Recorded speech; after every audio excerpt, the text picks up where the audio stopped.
Kamiljanovich hozirgi yosh shifokorlarga ichki maslahatlar beradi. Chekuvchilarga implant umuman mumkin emas. Birinchi bemoringizni eslaysizmi? Birinchi bemor yodimga tushdi. Bugun minglab bemorlarga tabassumini qaytargan tajribali implantolog bilan suhbatimiz. Keling, ular bilan yaqindan tanishib olamiz. Men Babajon Oman Kamiljanovich 1985-yilda Xorazm viloyati Xonqor tumani Xonqobod qishlog'ida tug'ilib o'sganman. Shu qishloqdagi 43-o'rta umumiy ta'lim maktabini tugatganman. Stomatologiya sohasiga kirib kelishingiz nishab boshlangan. O'zi stomatologiya qiziqishim yoshligimdan bo'lgan. Yoshligimda amakim Babajon Quvondiq Rozmitovich menga u shunday stomatologiya qiziqishimga sababchi bo'lgan insonlardan birisi hisoblanadi. O'zi asli Quvondiq Medical'ni boshliq hisoblanadilar. Ya o'sha asos hisoblangan inson hisoblanadi. Shunga qiziqqanman va shunga qarab intilyapman va bu stomatologiyaga kirishim birinchi qismi hisoblanadi. Men institutda 2004-yilda o'z qishloqdan chiqib institutga borishim qiyin gap bo'lib qolgan va natijada 2004-yilda tayyorlanishga borganman va 2005-2006-yillarda 2007-yillarda institut topshirganman. Birinchi yil yiqilganman, institutga kirolmayapman va 2006-2007-yillarda kontraktga tushib o'qimaganman, chunki oilaviy sharoitim kontrakt to'lashga imkoniyat yo'q edi. Keyin 2008-yilda men ikkinchi magistr grant bilan Buxoro davlat tibbiyot institutiga qabul etildim va 2013-yildan shu Buxoro davlat tibbiyot institutini tugatdim. Bu davrinda men Mirzobek yanında shogirdlikka turganman. Uning yanında stomatologiya haqida yangi bilimlar va ishlash mexanizmlarini o'rganib olganman va malakam oshgan shuda bemorlar bilan suhbat va ketma-ketlikini amaliyotini o'tiryapman. Amaliyot hem nazariy hem amaliy bilimga ega bo'lib borganman. 2010-yilda Buxoro shahrida bir klinikaga borganman. U Ikrom akani borganman, ya'ni Ikrom Ergashovich yana borib, bu yerda ortodontiya, ya'ni dish sim qo'yish haqida bilimlarga ega bo'lganman. Va 2013-yilda institut tugatib Xorazmga qaytib kelganman va Xorazmga kelganimdan keyin vaqtida men Xorazm viloyati Xonqor tumani TTB stomatologiya bo'limida oddiy stomatolog bo'lib ishga kirganman. Va bu yerda 2013-yilni oxirida katta poliklinika bor, o'sha poliklinika bu yerda xizmat etganman. Va bu yerda 3 oymi 4 oy ishlab, keyin qaytib yana pulli xizmatga, ya'ni yana takomillashganimizdan, kuchayganmiz, ko'p ishlatish qo'limizdan kelgani uchun shu pulli xizmatga o'tish yaxshi deb pulli xizmatga o'tib ketganman. 2014-yil aprel oyida adashmasam, shu yildan pulli xizmatga o'tganman va yana takomillashish va yangi bilimlar olish uchun kurslarga borar edim vaqtlarim. Keyin 2017-yilda men malaka oshirishga yetdim. Vaqtimda men Toshkent davlat malaka oshirish institutida ortopediya bo'limida malaka oshirdim. Vaqtida 2017-yilda yana kelib ishlab boshladim, yangi ishlarni aytib boshladim. Yana bilimlarimizni xalqqa tatbiq etib boshladim va shu vaqtda menda bir paydo bo'ldi. Nechun xalqimiz implant qo'ydirish uchun boshqa yerlarga boradi. Chunki 2007-yilda Vohidov yana borganman-da. Vaqtida hozirgina imkoniyatim bo'lmagan, imkoniyatim chegaralangan bu. Ya'ni pul tomonidan, iqtisod tomonidan chegaralangan bu. Chunki bu yerga pul to'lab o'qishim kerak edi. Va yana u 2004-yilda qolib ketdi va ichimda qolib ketgan implantatsiya sohasiga kirish. Va u keyin chiqildi. Nechun odamlar Toshkentga borib yoki chet davlatlarga borib implant qo'yadi Xorazm xalqi. Nechun o'zimiz qo'yib bilmaymiz deb ichimda shu narsa bo'lib boraverdi va Dilshod Farhatovich kurs ochdi. O'zi Vohidovni o'rganib kelib kurs ochdi va telefon etdi. Aman o'qiysanmi? Amana o'qiysizmi dedi. Men o'qiyman. Birinchilardan bo'lib girdim yanına va 2020-yilda shu narsani boshladik. Keyin men avval safar Vohidovni pul berib borishim kerak edi. Buni Dilshod yanında kursni o'tganimdan keyin Vohidovni bepul borish imkoniyati paydo bo'ldi men. Va Vohidovga kirib kelganman, uning yonidan yurganman va 2020-yilda birinchi implantatsiya sohasini qadam bosganman. Kirib kelganman-da. Keyin 2020da 21da vaqtida men yana teshki tibbiyot institutida malaka oshirish institutida xirurgiya va implantatsiya yo'nalishi bo'yicha malaka oshirganman. Keyin yangi bilim uchun yana kurashish uchun men Germaniyaga ketganman. Simpoziumda Germaniyada simpozium bor edi. Shu vaqt simpoziumga ketdik va 2023-yilda Germaniyada bir haftalik kursni o'tib keldim. Keyingi yili 2024 Ispaniyada bo'ldi. Shu narsa Ispaniyaga ketganman. 2025-yil Dubayda bo'ldi. Endi 2026ga kelsak, hozir Koreya xudo xolasa ketish imkoniyat bo'ldi. Уже vizalarimiz chiqdi. Xudo xolasa keyingi hafta ketamiz. Endi keyingi yil xudo xolasa niyatimiz Amerikaning simpoziumiga qatnashish. Yangi bilimlarni shu xalqimizda maksimalni tatbiq qilish va yangi implantatsiya bo'yicha neydi yangilik bo'lsa borib olib kelish va Xorazm xalqina yangi bilimlarimiz bilan tatbiq qilishda. Shuning uchun o'zimga to'xtamasdan sarmoya kiraman hozir vaqtda. Hozir klinikaman bilsangiz, oxirgi modellar bilan takomillashgan va bu narsani to'xtamasdan klinikaman pul to'xtamasdan so'taman-da. Tushunarli. Bu sohada necha yildan beri faoliyat ko'rsatasiz? Qaysi yo'nalish? Aynan qarang. Stomatologiya yo'nalishida men o'zi institutga kirganimdan keyin 1 yildan keyin ustozlarga malaka oshirib ham takomillashish uchun yurganman. O vaqtida уже ishlashni boshlaganman. Ya'ni terapevt stomatolog bo'lib, keyin 2011dan oriyanda уже ortodontiya yo'nalishini xohlab qolman. U yo'nalishdan ham bilim olganman. Keyin 2020da уже implantatsiyaga ketganman. O'z implantatsiyaga 2020-yilda ortopedik implantolog sifatida to'liq ishlashni boshlaganman. Jarrohlik, implantologiya, xirurgiya va implantatsiya sohasida. Implant qo'yish og'riqlimi? Tak, implant qo'yish og'riqsiz. Chunki hozir zamonaviy meditsinada og'riq degan nuqta yo'q. Og'riq bo'lishi mumkin qachon?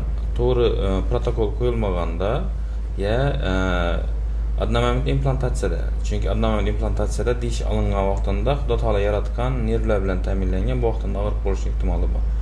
Va bu to'g'ri protokol asosida qo'yilsa, Xudo xolasa og'rimaydi. Dish ildizi sug'urgandan keyin, necha vaqtdan keyin implant qo'ysa bo'ladi? Tak, bunda o'zi adnomoment implantatsiya degan yo'nalishi bor. Ya'ni adnomoment implantatsiya o'zi qismi bor. Bu vaqtida dish sug'uriladi va sразу undan implant qo'yiladi. Uning uchun kutish shart emas. Bu eng yaxshi hisoblanadi. Bu vaqtida implantatsiyada suyak atrofiyasini saqlab qolamiz. Ya'ni biza dish olib turib, ondan kutadigan bo'lsak, suyak atrofiya beradi. Biza dishni olib sразу implant qo'ysak, suyak atrofiyasini saqlaymiz. Bu vaqtida suyakning eni bo'yi bo'yicha o'tib qolamiz. Eng yaxshi variant hisoblanadi lekin adnomoment implantatsiya. Implant necha yil xizmat etadi? To'g'ri protokol asosida qo'yilgan implantatsiya va uning ustuna qo'yilgan koronkasi, to'g'ri qo'yilgan koronka ko'p vaqt xizmat qiladi. Aslida bemorning gigiyenasiga bog'liq. Bir qarang, o'zi har bir narsani muddati, masalan, vrach 33%, bemorning o'zining 33% bog'liq. Keyin o'rtada boshqa muhitlar ham bor. Bu masalan men yaxshi qo'ysam u bemor yaxshi qaramasa, hali saqlamaysizmi, u narsani umri qisqarib boradi. Men ham yaxshi, bemor ham yaxshi qarasa, bir umr xizmat qilishi mumkin. Faqat ustini koronkasini almashtirish kerak. Har 6 oydan stomatolog ko'rigidan o'tish kerak. Kimlara implant qo'yish mumkin emas? Tak, kimlara? O'zi bu savolni ikki qilib berish kerak edi. Vaqtincha implant qo'yilmaydigan vaqti bor, keyin umuman implant qo'ymaydigan bemorlar bor. Qarang, homilador ayol yoki gipertonik, ya'ni davleniyasi bor bemor, kardiologik muammosi bor bemor, keyin laktoza davri, ya'ni emiziklik davridagi bemor, keyin onkologiyadan tuzalib nur terapiya olib turgan yoki lecheniya olib turgan bemor. Shu bemorlarda vaqtincha implant qo'yish mumkin emas. Vaqtincha. Masalan, homiladorlik tugab, laktozalar o'tgandan keyin o'rtadagi organizm kurashadigan vaqti, ya'ni 3 oydan 6 oydan muddat beriladi, keyin implantatsiya qilish mumkin. gipertonik etniyasi bor, ya'ni davleniyasi bor. Bemorlarda bularda davleniyasi normal tushilgandan keyin bular ham implant qo'yish mumkin. Keyin onkologiya bo'yicha davolangan bemorlar bor. Bu bemorlar onkologiya to'liq davolanib o'tgandan keyin ularga implant qo'yish mumkin. Keyin yana kim bor?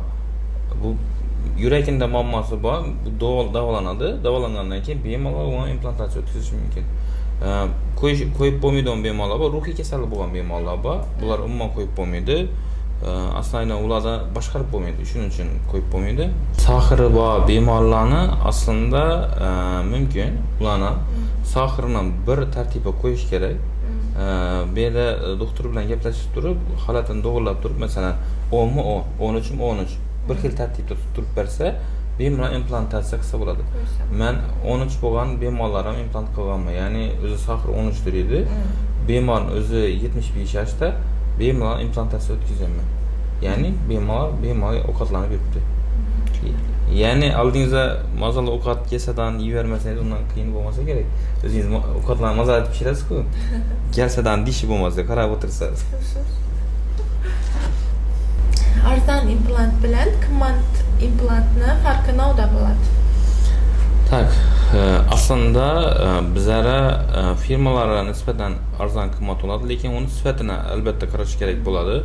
Bu vaqtda bizlarda masalan implant o'zining yuzasi bo'ladi, implantning tarkibi bo'ladi. Bu hozir bizlarda Greben 4 bo'yicha titan tanlangan. Bundan past sortdagi titanlar уже yaxshi emas. Ya'ni shunga bir kishi kamayadi. Hozir Greben 5 ham chiqqan. Bunday implantlar shunga o'tirganda bitishi tezlashib ketadi. Aslida tarkibini aniq bilishimiz kerak. Bu vaqtda implant aslida qimmat implantlar va sifatli implantlar hisoblanadi. Bu ham ayrim implantlar bor, shunga kam bo'lgan joyga qo'ygan vaqtida tez birikadigan implant. Bular juda ham qimmat implantlar. Bu implantlardan foydalanib, qo'shimcha operatsiyalar qilmasdan turib implant qo'yib, bemorni chaynashdan bilan tiklab berish mumkin bo'lgan holatlar bor. Bu vaqtda implant qimmat bo'lib qoladi. Aslında shuning uchun nechalik erta qo'yilgan implantatsiya shuncha arzon bo'lib qoladi. Shungaki yaxshi baquvvat bo'lsa, implantni arzonroq variantini tanlash mumkin. Eğer shungaki bo'lmasa foydasi yo'q. Lekin bundan protokolni to'g'ri tuzish kerak. Albatta bu yerda asosiy narsa bemorni, vrachni malakasi, bilimi va klinik bazasi muhim. Ya'ni bilimi bo'lib turib, klinik bazasi bo'lmasa bu ham qiyinroq. Klinik bazasi bo'lib turib, bilim bo'lmasa bu ham qiyin. Shuning uchun ikkisini deng tartib qilishga, masalan, o'qishga boraman. Men klinikaman, bu toza narsani olib kelishim kerak ekan. Menda 3 narsa yo'q deb olib kelib klinikamizga qo'yamiz va yana bir bazamiz kuchayadi. Buning uchun implantatsiyada yoki boshqa o'zi meditsina o'zida yangi bilim, yangi baza degan narsa bor-da. Yangi bilim oldingizmi, shuni kerak instrument olib kelasiz albatta. Bir kunda implant qo'ydirib, keyin shuni ustidan dish qo'ydirish mumkinmi? Tak, zo'r savol. Bu mumkin. Bir kun o'zida, masalan, klinikam o'zida laboratoriyasi bo'lgan klinikalarda bir kun o'zida qo'yishsa bo'ladi. Ham implantni, ham ustini koronkasini. Hozir уже shablon bilan ishlash boshlangan. Shablon bilan ishlaganda, masalan, adenoshga bir dana dish bo'lsa, hamma xatosiz bo'ladi u yerda. Bemalol implantni qo'ymasdan oldin laboratoriyada implantni qaysi qismida ekishini va ustuna qaronka nechik bo'lishi oldindan tayyorlanadi va bemor olib kelib o'tkaziladi. Bu shablon asosida o'tkaziladi. Shablon degani xatosiz degani. Tayyor banda qo'yilib, akkalib qo'yib beriladi. Siz qilgan qaysi implantatsiya eng qiyini bo'lgan? Zo'r savol. Yodimdan chiqmaydi hech. Endi 2020 yil Covid vaqtlarida o'zim Covid bo'lganman. Covid bo'lgandan keyin уже shu vaqtimda shiddatim bor implantatsiya bemorni tayyorlaganlar klinikamda vaqtini belgilangan. Endi o'zi Covidda og'irroq o'tiryapman. Shu bir oydan keyin ishga chiqdim. Ishga chiqsam operatsiyaga girdim. Shu kunni o'zimda bir kundan o'zi bemorni tayyorladim, bir kun tayyorladim, 2 kun tayyorladim, 3-chi kuni operatsiyaga girdim. Operatsiyaga girib turibman, o'zi qo'lim qaltiramaydi-da operatsiyaga. Qo'lim qaltirab yotibdi. Ya'ni o'zi Covidning ta'siri hayron qolganman shu vaqtimda. shunda ishlab turibman, bemorda suyak ham kam, ishlashi shunday qiyin bo'lgan. Shu vaqtida medstram mazasiz chiqqandan bemor banda medstram chiqib ketgan. Keyin ondan ikinci assistentim girince doğrusu sal qiynalganman shu boshida vaqtlarni. Endi hozirgi vaqtda komandam ketgan, yanımda bir repressiya kamida 5 adam bilan giraman. Ya'ni bu vaqtida bir soni ikincisi belgilab ketaveradi. Bemorlar eng ko'p nodon qo'rqadilar. Zo'r savol qana. Bemorlar hozirgi vaqtda qo'rqadigan narsasi birinchi og'riq. Og'riq bo'ladi, kuchli og'riq suyakka qo'ysan og'riq yo'q, suyakda og'riq bo'lmaydi. U suyakda nerv joylashmagan, u faqat qachon ochiq yara bo'lib qolsa og'riq bo'ladi. Suyak agar ochiq yara bo'lmasa, suyakda og'riq bo'lmaydi. Bemorlarda ikkinchi qo'rquv bor, onkologiya olib keladi. Yo'q. İmplant aslında onkologiya olib kelmaydi. Masalan, implant qo'yilmagan bemorlar onkologiya bo'lgan. Neden paydo bo'lgan? Masalan, men 5 yil oldu, ishlab o'tiribman, 5000 dan ziyod implant qo'yganman. Doğrusu hozirgadan men qo'ygan implant qo'ygan bemorlar уже qayta ko'rib o'tiribman. Shu haqida umuman ko'rmadim. Agarda yomon bo'lganda, men birinchi marta o'zimga qo'ymas edim. Eng qimmatli insonim onamga qo'ymas edim. 2021-yilda onamga qo'yganman. Opamdan mesela 4 yıl oldu implant tuttu. Özümden 3 yıl oldu mu? Yok ya. 4 yıl oldu ekan. 2022'de. Menimcha hammada bor. Implant degan narsa u 2020-yilda toza chiqqan vaqtimda menimcha hammada shunday qo'rquv bordi. Ya hozir ham bor. Bormi balki? Dahshat qo'rquv bor. Bemorlar keladi, implant qo'ygandan so'ng yiqilib qoladi ular ham boshida. Yaqinda bir bemor oldu.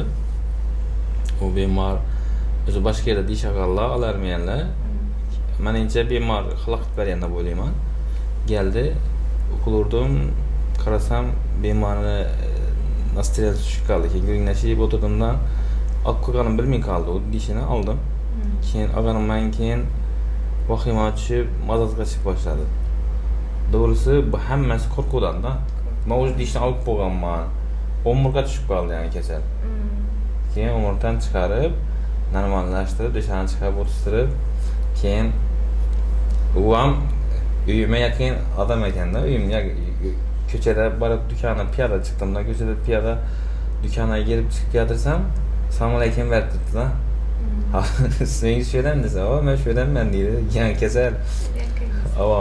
Konuşa ekandan keyin bolalarni ko'zlarini ko'rsatib, men aytdim, bo'ladi hammasi. Bam anasini bolalari va bulardan qo'rqish kerak, ozgina qo'yaverdim. Implantni tanlashda nimalarga e'tibor berish kerak? Tak, implant tanlashda asnoyinor vrach tanlash bu. Tajribali vrachni tanlash kerak. Bilimi, tajribasi, klinik bazasi bo'lgan vrach tanlasa, hech kim xato etmaydi. 50 yoshdan keyin implant qo'yib bo'lmaydi degan. Qo'yib bo'ladi. Chekuvchilarga implant umuman mumkin emas. Chekuvchi zo'r savol. Chekuvchilarga aslında implant qo'yish kerak emas. Mumkin emas. Mumkin emas. To'g'ri ekan shunda ekan. Aman Kamiljonovich hozirgi yosh shifokorlarga nechik maslahatlarni bergan bo'lar edingiz? Hozirgi yosh shifokorlarga to'xtamasdan bilim olishi va kitob o'qishi, ko'proq Instagramda yoki nada ko'rib tayyor narsa emas. Aslında nazariy bilim olishi, nazariy bilim orqali bu aslında ameliyatni bazasi hisoblanadi. Keyin yaxshi vrach yani shogird borib turib, u bilan yanında turib ishini o'rganib olish. Chunki ameliyat bilan nazariyat nisbiylik narsalar bor edi. Bu narsani to'g'ri tushunib olish kerak. Ya'ni bemorni tadqiq etish kerakligi, har bir bemorga individual yondashishni aynan ustozini o'rganib olib tadqiq etgan ma'qul. Endi o'zida ba'zi yangi nazariy bilim bo'lsa, verini ba'zi o'zgartiradi. O'zini bilimini kelib chiqqan holat, agar tushunmasa, shunday bir relisda ketaveradi. Bu relisdan, bir relisdan chiqish kerak, girish kerak, nerendir. Chunki ba'zi bemorda hamma bemor bir xil emas.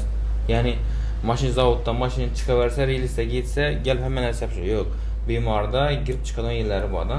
Har bir bemori individual yondashadi. Kimdir injiq bo'ladi, kimdir sho'x bo'ladi, kimdir har kimga taqati shunday qarab o'tish kerak bo'ladi.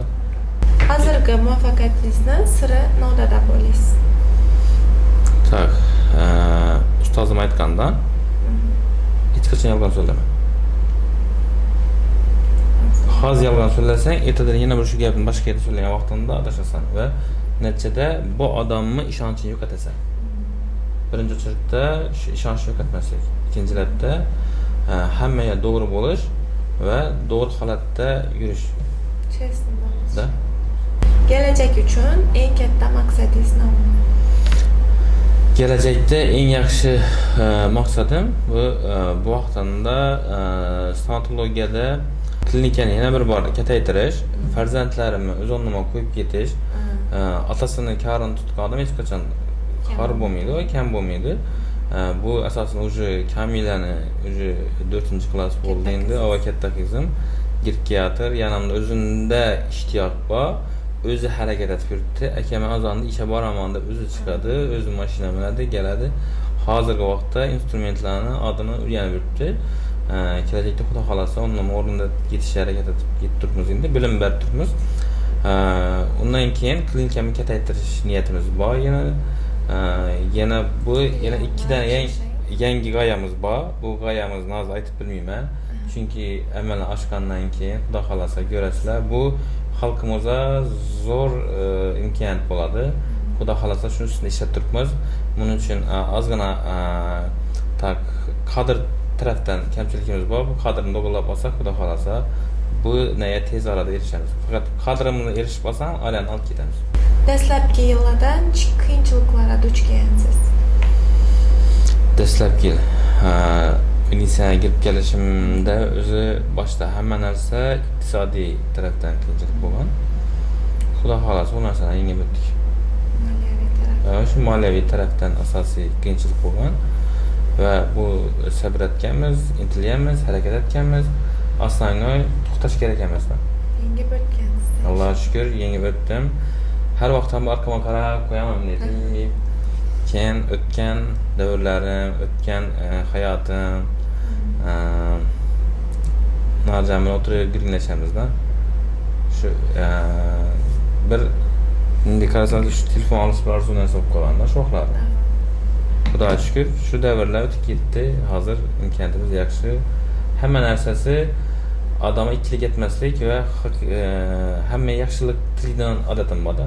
Kim bo'lishidan qat'iy nazar yaxshilik tilayman. Eng katta yutuqingiz nimada bo'laysiz? Eng katta yutuqim